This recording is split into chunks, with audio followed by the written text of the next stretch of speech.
All right, what is going on today? So we're going to do an oil change on this beautiful Polaris Sportsman 550. It's a 2014 EFI. It's really nice four-wheel. I love it. Had it for a little over a year now. We've put about, let me think. I'm gonna look at the screen here. Don't know if this will focus. So we have 2,510 miles on it, and I don't think you guys can see the screen, but maybe you can. Anyway, 2,510 miles. It had about 700 on it when we got it, so roughly 2,000 miles, almost. It's been absolutely flawless, and I tell you, we beat the crap out of this thing. It's not. We don't run it light either. It's either pulling something heavy, going like 40, 50 miles an hour, running the snow plow. We've got a Boss V plow on it if you haven't ever really seen any of our stuff here. We've got a big gun exhaust on it, big gun tune, or big gun power box tuner. We got a salt spreader on the back of it, so it gets worked. It gets covered in salt, snow, ice, mud, dirt, sand, grossness, and it's been absolutely awesome. Kind of wish it was an 850, but it still has tons of power, so we're not worried about that. But anyway, we're gonna do an oil change on it, just to kind of show people that either don't know how or just are bored and want to watch me do stuff that most people don't know how to do.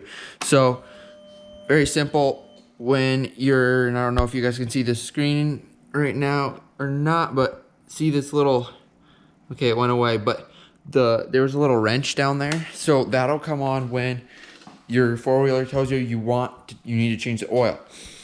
So, and when you're running your four-wheeler, if you just got it or whatever, so you're gonna have two buttons right up here, mode and then select. So hit select, and then so the middle column there, that top one, it's gonna change. So right here it says SRV, which means service. It's on 0, so that means it needs changed.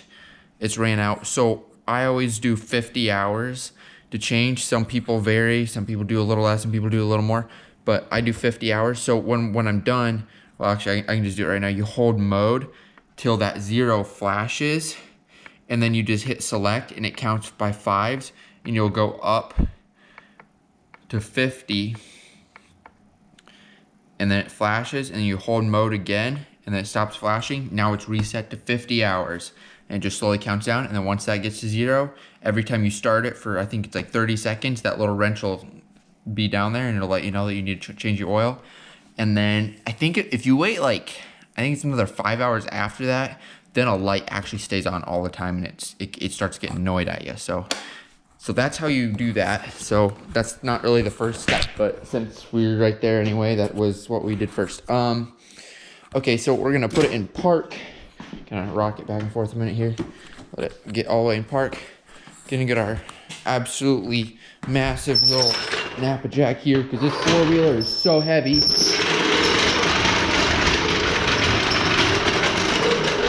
All right, come on up here.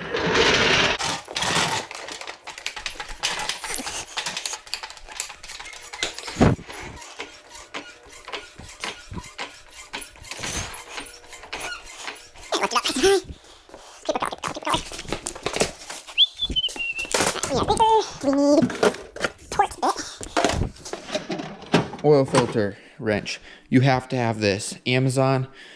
I wish I could tell you the size. It is 64/14, whatever that means. That's the size, 64/14. That shouldn't even be a fraction, but it is. We're gonna get on under here. I don't know how well you guys can see this. I'm not good at camera work yet, but okay, so we're underneath here. This hole, so the 550s and 850s have the same body and stuff, so the engine's a little different.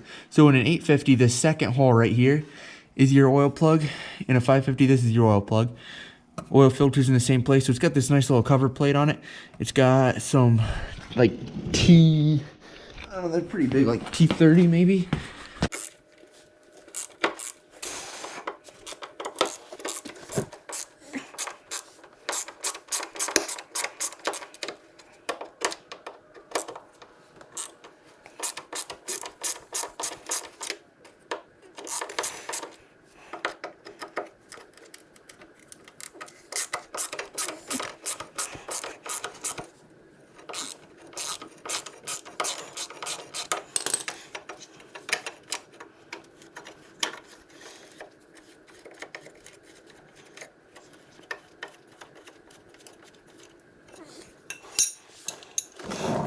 so we got that off finally, and I don't know how well you can see this, but so this is where it's from. This is full of dirt and leaves. Okay, it's not that much. It looked like it was more, but all right, so our filter's there. I don't know, I didn't really have to take that off first, but I did. All right, so now we are going to get an oil pan, and if you want to catch the filter and the oh boy, that pan's gonna be tough to get to. This is our oil corner. Yeah, we'll just leave it right here. This is a mess. I'll get back to you guys in a sec. All right, so we're back under here now. Got the pan. This pan's, you know, definitely bigger than what you need, but it covers both holes so you don't make a mess.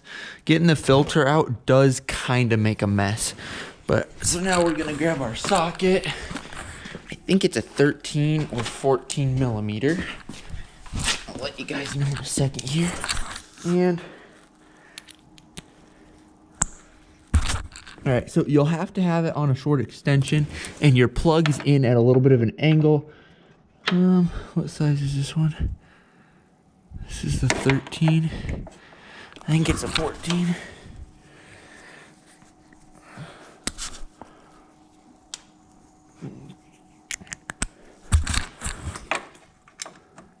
Yep. All right, so it is a 14 millimeter. You want it on a short extension like this.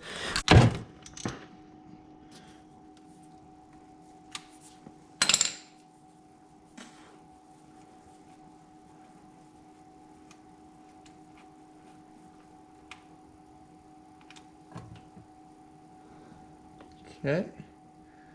Got that out. As I see, it's really not all that black, so that's a good thing. It's a little honey looking still, so that's great.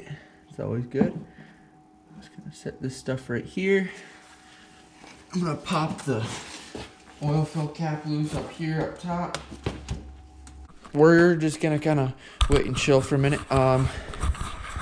This would be a very good time while you're sitting waiting for your oil to drain to check your air filter. So a lot of people ask, how do you get your seat off of this? It doesn't have a fancy little latch down here anymore. You know, it doesn't like clip in on the sides. How do you do it? You know, I was one of these people at one time. I was confused. I didn't know how to do it. So get your seat, get a little handle here, get a little handle here, back right, give it, just kind of grab onto it and go pop. Give it a decent old yank, comes right loose. It's got two little clips down here, and that's basically it. It just kind of sits in there. Your air filter is up in this little box. You don't necessarily need to change it, so just, it's got this little, I don't know if you, I'll adjust you guys up a little bit. So, I'll hold it.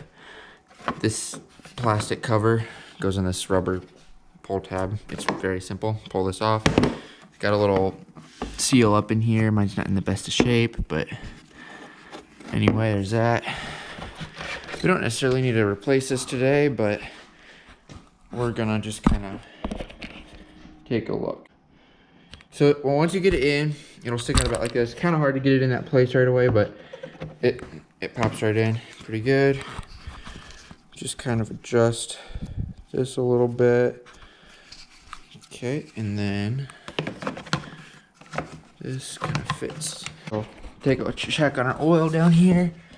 I don't know if you can see, there's a little tiny stream just coming out still.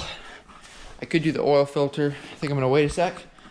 So this is not oil related. A lot of people don't have this, but okay, so we've got this. It's our snowplow control box.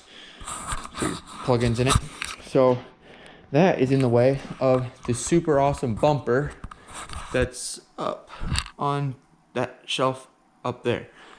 So I'm gonna go get it. Here it is.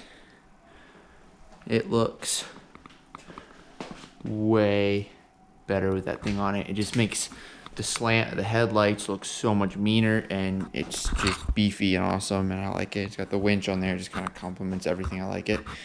One thing that's kind of sad, it's got all these scrapes on it because the people that originally took it off, they do good work and all, but they were putting the plow bracket on for us. They took it off, they set it on something and it scratched a bunch of this nice textured powder coat off, and that's kind of sad because it was really nice, but that's all right. If you're wondering what kind of oil should I use, what kind of oil filter should I use, I get all, I'll set you guys up right here. Alright, so like I'm saying here, what kind of oil filter should I use, what kind of oil should I use, stuff like that. I get all Polaris we always get Polaris factory stuff. Just because then it's just good, I don't know what you call it, insurance. This high flow filtro is for Yamaha Raptor, if you're wondering. Not for that. This stuff, PS4 full synthetic, 5W50 is the weight. Kind of weird stuff. It's about $50 a gallon, so it's a little pricey, but it's what's recommended. It runs super good on it. Never burns any. It's always just good. So one thing I don't like about these jugs, they're kind of cool looking, but they don't have a sight glass on them, so it's a little bit of a guessing game when you're dumping it in. But anyway, that's that. I'm gonna get the filter off. You guys don't really need to watch any of that. I will resume with you guys when I have the plug back in and filters changed, and then we will start adding oil. All right, so at this point, we've got our plug back in. Filter is back up underneath. We've checked our air filter. So we've got that. So now we have two choices. You can either start your engine, run it like this for about 10 minutes and then you toast, or you can be smart and put your PS4 oil back in. So we're gonna do the latter choice. And yeah, so pretty simple. Get your funnel, take that off, put it in, done. Check it. I don't really need to show you guys anymore. So, well, actually, one thing I'm gonna say, get it up to a good level, start it, let it run for like a minute or two, then check it again. You'll have to add a little bit more because it'll have circulated and gotten in everything. But that's it. So thanks for watching the video. Hope you enjoyed. Hopefully it wasn't boring, and catch you guys in the next one. Thank you.